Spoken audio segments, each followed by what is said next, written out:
우리는 지난 상반기 동안 강력한 치유 코드가 되셨던 여호와와 하나님의 이름 시리즈를 매 주일마다 나누었습니다. 여호와 이레에서부터 여호와 샤바트까지 그 강력한 하나님의 이름, 수많은 이름들의 결정체가 바로 예수 그리스도 그분의 이름이라고 말씀을 드렸습니다.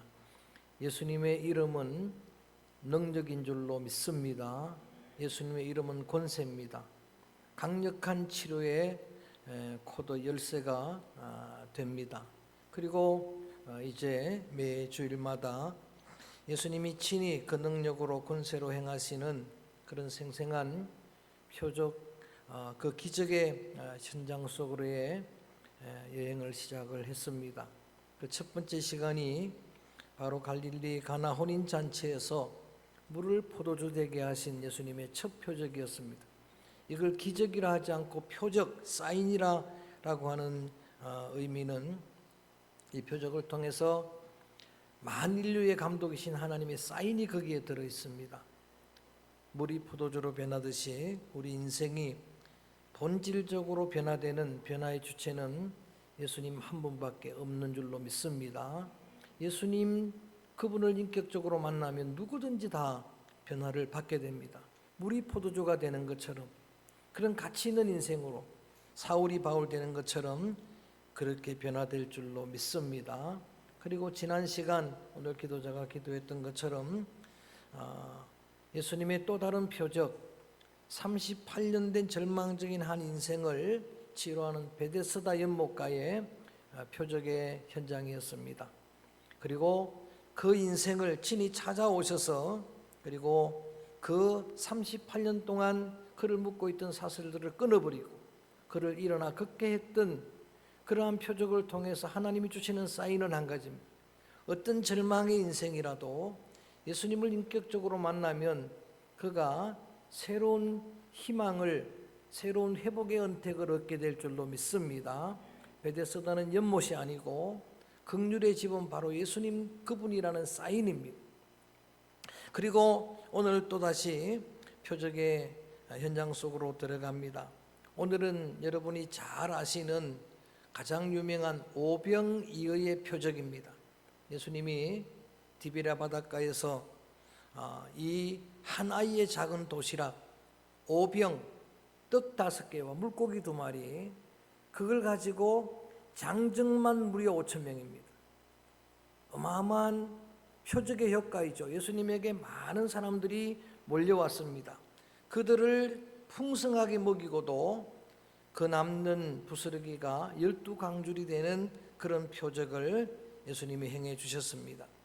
너무나 잘 아는 사건이지만 좀 살펴보면은 예수님이 이 표적을 행하시기 전에 먼저는 제자들의 믿음을 시험해 보려고 아주 인본적인 안드레 그리고 또 빌립 이런 제자들을 시험해 보려고 빌립에게, 계산이 아주 빠른 빌립에게 이 사람들을 다 먹이려면 어디서 떡을 사서 먹이겠느냐라는 질문을 오늘 본문을 나와 있는 6장의 내용인데 다 읽지는 않습니다. 그렇게 시험하면서 물어봅니다. 그럴 때 계산 빠른 빌립은 이렇게 말합니다. 선생님, 조금씩 나눠주더라도 200데나리온의 돈이 필요합니다. 예수님이 질문할 때 먼저 돈을 생각하는 거예요. 돈이 있어야게 가능합니다. 1데나리온은 장정 한 사람의 하루 품삯입니다. 200데나리온 200일의 품삯입니다. 오늘로 대충 환상해 보면은 한 2천만 원은 있어야 먹일 수 있습니다. 우리는 그런 돈이 없습니다. 도저히 불가능합니다. 그렇게 반응하는 그 제자들 또 거기에 무리들 앞에 오병이어의 표적, 그 작은 도시락 하나로 5,000명이나 먹이고 12강조리가 남는 이러한 표적을 행해 주신 주님입니다. 이 표적은 대단히 중요한 표적이어서 사복음서에 다 들어가 있어요. 중요하다는 이야기입니다.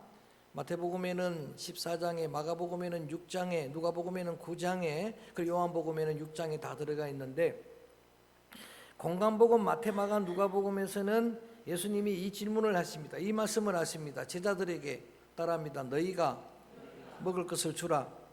이 말도 안 되는 예수님의 말씀을 제자들이 듣는 거예요. 우리는 돈도 없고 먹을 것도 없는데 주라고 말씀을 하시더니 결국은 우리가 줄 수 없습니다. 우리는 돈도 없습니다 라고 하는 그들에게 오병이어의 기적 또는 표적을 행해 주셨는데, 저는 이 말씀을 묵상하면서 이 표적의 동력이 무엇일까? 어떻게 이런 표적이 일어나게 됐을까를 몇 가지를 말씀 속에서 함께 정리를 했습니다. 제일 첫 번째는 마가복음 6장 34절이면 나오는 이야기입니다. 따라합니다. 예수께서 줄인 무리를 보시고 긍휼히 여기시니라.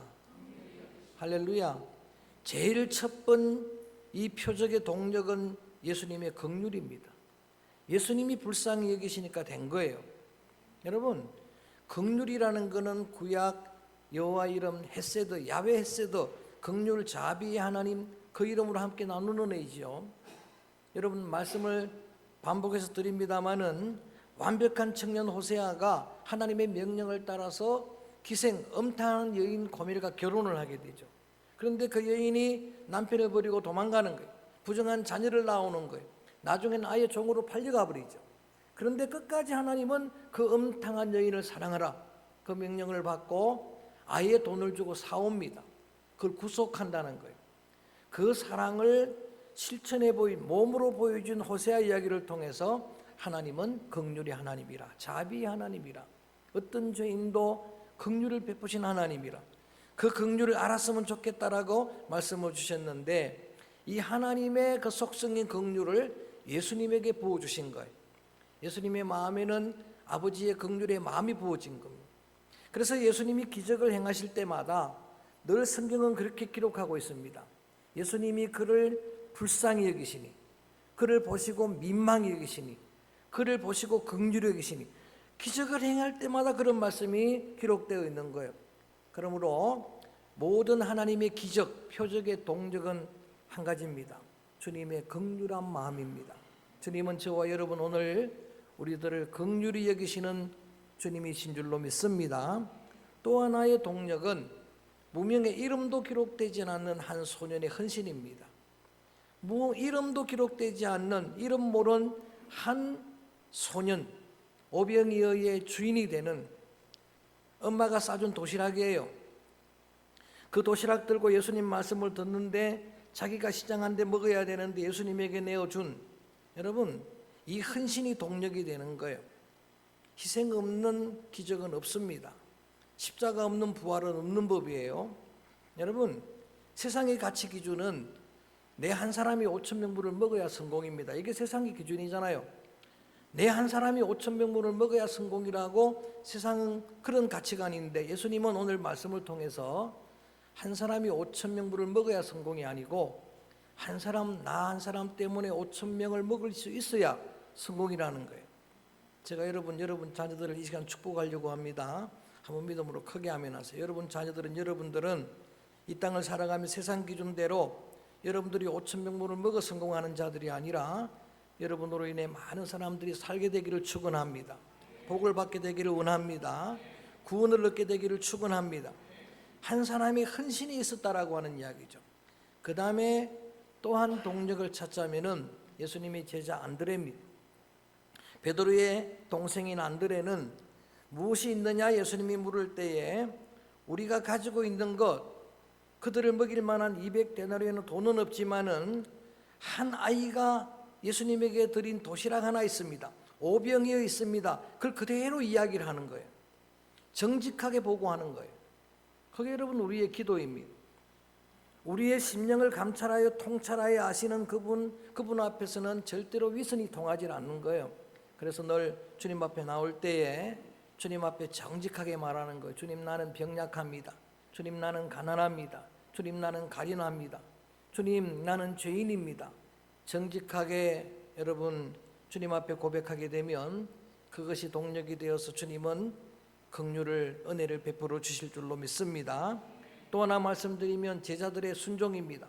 제자들은 표적의 현장에서 순종을 배운 사람들이, 갈릴리 가나 혼인 잔치에서 주께서 무슨 말씀을 하시든지 그대로 하라, 그대로 하는 그 일꾼들, 하인들을 보면서 순종을 배운 거예요. 예수님 늘 하나님의 뜻을 묻고 순종하는 그 순종을 배운 거예요. 이 무리들을 앉게 하라, 떡을 나누어 주라. 이건 사실은 결코 순종하기 쉬운 명령이 아닙니다. 근데 제자들이 그대로 하는 거예요. 그 다음에 마지막 한 동력을 찾다면은 이게 다 성경에 있는 이야기입니다. 그게 바로 예수님이 축사입니다. 이 축사는 감사기도예요. 예수님은 표적 기적을 행하기 전에 먼저 감사하는 거예요. 이 작은 도시락 하나를 손에 붙들고 하나님께 감사의 기도를 드리는 거예요. 나사로의 무덤 앞에서도 예수님은 먼저 감사 축사한 거예요. 예수님은 그분이 표적을 일으키시는 하나님임을 믿은 겁니다. 여러분, 여러분의 문제를 놓고 기도할 때 먼저 하나님 앞에 감사하세요. 응답하시는 그 하나님을 믿으세요. 그대로 될 줄로 믿습니다. 이러한 것들이 동력이 되어서 이런 표적이 일어난 거예요. 5천 명이 먹고도 남는 그 부스러기만 12강조 되는 표적이 나타났는데 이 표적을 본 무리들의 반응이 자 14절 제가 읽습니다. 자막 없습니다. 그 사람들이 예수께서 행하신 이 표적을 보고 말하되 이는 참으로 세상에 오실 그 선지자라 하더라. 아멘. 자 저를 봅니다. 그들이 그 표적을 보고서 그 현장에서 이분이 바로 메시아라는 직감을 하게 되는 거예요. 이분이 바로 오실 그 선지자란 이야기는 구약에 예언되기를 모세와 같은 선지자를 보낼 것이라, 그분은 메시아라. 그러니까 이 사람들은 메시아임을 직감을 하는 거예요. 이 예수님으로 많은 사람들이 먹고 12강조가 남는 표적을 보니까, 그런데 문제는 이 무리들은 이 메시아는 정치적인 메시아로 생각을 한 거예요. 그리고 경제적으로 어려운 문제를 해결하는 그런 메시아 정도로 생각을 한 거예요. 메시아가 맞긴 한데 당시 이스라엘은, 유대 사람들은 로마의 속국이었습니다. 시저 카이서 황제의 그런 탄압을 받고 있는 때였고 경제적으로 많이 어려웠습니다. 그러다 보니까 당연히 이분이 왕이 되면 정치적인 문제 해결될 것이다. 경제적인 가난의 문제, 아니 떡 가지고 그리고 물고기 가지고 이렇게 먹인다면은 다 해결을 해 주실 것이다. 불황의 문제. 그러니까 그들의 마음이 이해가 되잖아요. 오늘 우리의 정치 현실, 여야를 막론하고 참담하지 않습니까? 그리고 이 세상 오늘 기도자가 기도했던 것처럼 저는 세계 뉴스를 늘 보고 있는 거예요. 보면은 여러분 폭염 그리고 폭우 거기에다가 여러 가지 많은 어떤 폭풍 이런 대자연 이런 도저히 이상기후라고 그렇게 말할 수도 없는 그런 큰 위기 속에 또 전쟁의 위기 속에 있는데 정말 예수님 같은 그런 통치자가 이 땅을 이 세상을 좀 다스리는 왕이 되었으면 하는 마음이 이해되지 않습니까? 충분히 이해가 되는 거잖아요. 그 같은 지도자가 있었으면 좋겠다. 근데 예수님은 그 손을 뿌리치시고 홀로 산으로 가십니다. 왜냐하면 예수님은 정치적인 메시아가 아니잖아요. 경제적인 문제를 해결하실 메시아가 아니잖아요. 예수님은 만인류의 우리의 죄를 대속하시는 영적인 메시아인 줄로 믿습니다. 그래서 하루 종일 거기에 계셨다가 그 다음날 그 현장을 다시 오시는 거예요. 그 다음날 그 현장을 다시 오시는데 거기에 무리들이 그냥 있는 겁니다. 제자들도 거기서 만나는 거예요. 그리고 어제 행했던 그 표적의 진짜 사인, 표적의 진짜 의미를 지금부터 말씀해 주시는 겁니다. 지금부터가 본론입니다. 그래서 우리 한번 찾아봅니다. 6장 32절 말씀. 자, 다시 하루 만에 만나신 예수님이 그 표적의 진짜 그 사인의 의미를 설명을 하는 거예요. 32절 읽어볼까? 시작. 예수께서 내가 진실로 진실로 너희에게 이르노니 모세가 너희에게 하늘로부터 떡을 준 것이 아니라 내 아버지께서 너희에게 하늘로부터 참떡을 주시나니. 자, 저를 볼까요?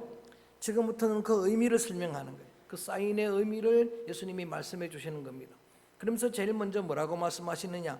내가 진실로 진실로 너희에게 이른다. 예수님이 진실로 진실로 두 번 하면 최고의 강조법입니다.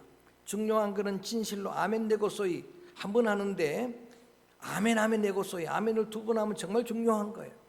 근데 그 중요한 정말 중요한 말씀을 하시면서 옛날에 광야에서 이스라엘 백성들에게 만나를 내린 것은 모세가 아니다는 거예요. 모세가 준 만나가 아니라 하나님 아버지가 주신 양식이다. 할렐루야. 그러면서 뭐라고 말씀하시는 거? 33절 말씀 읽어봅니다. 시작. 하나님의 떡은 하늘에서 내려 세상에 생명을 주는 것이니라. 아멘. 하나님이 주시는 떡은 제목입니다. 따라합니다. 생명의 떡. 좀 더 크게, 생명의 떡. 하나님이 주신 떡은 우리 인생 사람들에게 생명을 주는 생명의 떡이다. 그러니까 사람들이 그 떡 먹었으면 좋겠다. 그런 떡이 세상에 없잖아요. 세상의 양식은 여러분 생명의 떡 같지만 먹는 만큼 죽는 거예요. 80년 먹었으면 더 빨리 가는 거예요. 그렇잖아요. 진짜 생명은 아니거든요. 그런데 예수님이 제자들의 마음을 아시고 아예 35절로 한 절만 본문을 읽었습니다. 아멘. 이렇게 크게 한번 봉독합니다. 예수님이 선언이니까 믿음으로 시작. 예수께서 이르시되 나는 생명의 떡이니 내게 오는 자는 결코 줄이지 아니할 터이요 나를 믿는 자는 영원히 목마르지 아니하리라. 아멘. 크게 합니다. 나는 생명의 떡이라. 자, 지난 시간에 제가 설명을 했죠. 요한복음에만 나오는 8가지 에고 에이미하 I am the 나는 무엇이다. 예수님의 은유법적 비유 그 중에 지난번에 한번 잠깐 나누었죠. 그 본문으로는 안 나왔습니다마는 양문교치라고 하는 말씀을 두고 예수님은 양의 문이다. 예수님은 양들이 들어가며 나가며 꼴을 넣고 풍성하게 하는 양의 문이다. 양의 우리가 천국으로 상징할 때에 하나님의 나라로 들어가는 유일한 문이다. 한 분밖에 없는 문이다. 할렐루야. 여러분 구원의 문, 좁은 문은 예수님밖에 없는 줄로 믿습니다. 근데 오늘은 뭐라고 말씀하시느냐, 나는 생명의 떡이다라고 하는 이야기예요. 그러면서 나를 먹는 자는 영원히 줄이지도 않을 것이고 나를 믿는 자는 영원히 죽지도 아니하리라. 할렐루야. 여러분 떡이라는 건, 양식이라는 건 생존을 위한 거예요. 없어서는 안 될 것입니다. 남녀노유 물어나고 빈부귀천 물어나고 양식은 먹어야 살아요. 사람이 보니까 못 먹으니까 죽더라고요. 안 먹으면 죽는 거예요. 자, 8가지 말씀을 요한복음 다 찾아가 볼 텐데 다음 주일에 전하는 것은 생명의 물입니다. 여러분 없어서는 안 될 거잖아요. 물 없이 어떻게 삽니까? 그 다음에 우리 몇 주절 지나고 나서 또 그 다음에 이어지는 말씀은 세상의 빛입니다. 빛이 없이는 살 수가 없잖아요. 그것처럼 예수님을 생명의 양식떡이라고 하는 것은 그분이 나의 생명이 되신다라고 하는 의미고, 특별히 떡을 먹는다는 이 말씀, 6월절 가까운 때니까 떡을 먹는 절기잖아요. 그러니까 실감나는 때예요. 6월절 무교병 떡을 먹는 때에 생명의 떡을 이야기를 하면서 그 떡을 먹는 것을 이렇게 설명합니다. 이건 나를 믿는 거다. 내가 생명의 떡인데 나를 먹으면 영원히 죽지 않고 나를 믿는 자는 영원히 줄이지 아니하리라. 할렐루야. 믿는 것이라고 이야기를 하는 거예요. 떡을 먹는 것. 예수님이 성찬식을 제정하실 때도 떡을 나누어 주시면서 뭐라고 말씀하세요? 이 떡은 너희를 위한 나의 몸이니 이 떡을 먹는 자마다 영원히 줄이지 아니하리라. 영원히 죽지 아니하리라.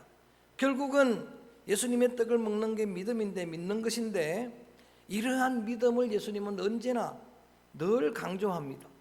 예수님이 책망할 때는 기준이 하나예요. 믿음입니다.